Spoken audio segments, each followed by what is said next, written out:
রীতিমতো তাজ্জব ব্যাপার। বিষধর সাপ রাসেল ভাইপার নিয়ে যেখানে দেশের একটি বড় অংশের মানুষেরা আতঙ্কে আছেন, তখন এক ব্যক্তি সাপের সঙ্গে রীতিমতো সখ্যতা গড়ে তুলেছেন। যে কোনো ধরনের সাপকেই নিমিষে বশে আনতে পারেন তিনি, অনায়াসে হানা দিতে পারেন সাপের বাসাতেও। বলা হচ্ছে সাপুড়ে মিনু ঢালির কথা। ৫৫ বছর বয়সী ঢালির বাড়ি শরীয়তপুর জেলার ভেদরগঞ্জ উপজেলার সখীপুর থানার ডিএম খালি ইউনিয়নের কাজীকান্দি গ্রাম।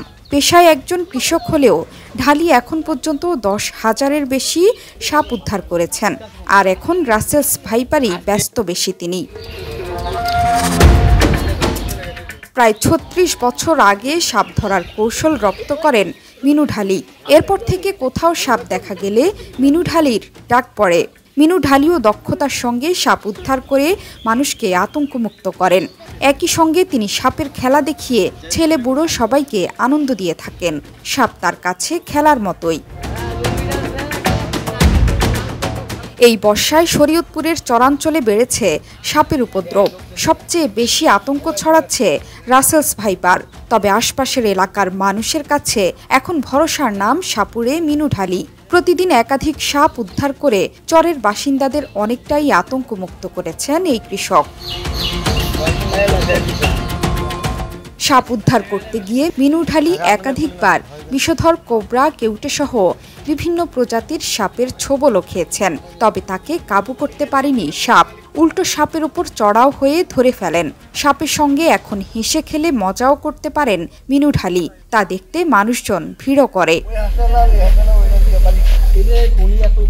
আমি সাপের কামড় একে ৩-৪ বারই খাইছি। খাওয়ার পরে ইনশাল্লাহ আমারটা আমি ছাড়ছি, আমার কোনো সমস্যা হয়নি। সাপুড়ে ঢালি বলেন, গেল ৫ বছরে সখীপুরে রাসেলস ভাইপার সহ বিষধর বিভিন্ন প্রজাতির সাপের উপদ্রব বেড়েছে। এসব সাপ মানুষের বসতবাড়ি সহ ফসলি জমিতে বসবাস করে। সাপ দেখে মানুষ ভয় পেয়ে আমাকে মোবাইলে খবর দিলে আমি গিয়ে সাপ উদ্ধার করে দেই। ভাই আপনারা আসতে হবে। তা ঠিক আছে, কোন জায়গায়? অমুক জায়গায়, ধরেন সখীপুরেই বা ওই বাগারচর, আপনার মানে অল সখীপুর থানার মধ্যে যে কোনো ইউনিয়নই, তারপরে গোসাইয়ার, ডামুরিয়া, কোদালপুর, মানে এইভাবে প্রত্যেক জায়গায় আর কি, যেখানে মনে করেন ফোন দেয় সেখানেই চলে যায়। তিনি জানান, এবছরই রাসেলস ভাইপার সহ বিভিন্ন প্রজাতির শতাধিক সাপ, ডিম সহ উদ্ধার করেছেন তিনি। দেশের বিভিন্ন প্রান্তে গিয়ে সাপ উদ্ধার করেছেন তিনি। সাপের কামড়ে যখন মানুষ মারা যায় তখন তার খুব খারাপ লাগে। তাই সাপ ধরে সাপের সঙ্গে কোমর দুলিয়ে নাচতে পারলেই তিনি খুশি। যত বড় ভয়ঙ্কর হোক, আমি সেই সাপ ধরি না প্লেয়ার।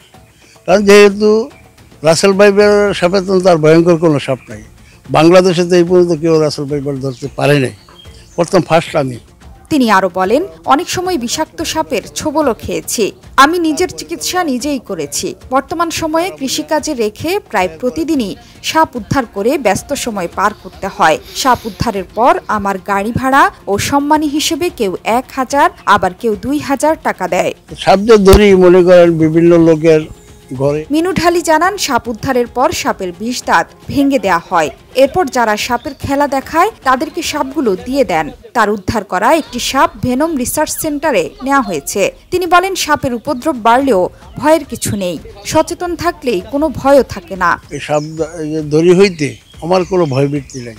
সখীপুরের চরাঞ্চলের বাসিন্দারা জানান, বছরের পর বছর ধরে তাদের এলাকায় সাপের উপদ্রব থেকে তাদের মতে মিনু ঢালি যদি সখীপুরের বাসাবাড়ি ও ফসলি জমি থেকে সাপ উদ্ধার না করত, তাহলে আরও বহু মানুষের প্রাণহানি হতে পারত।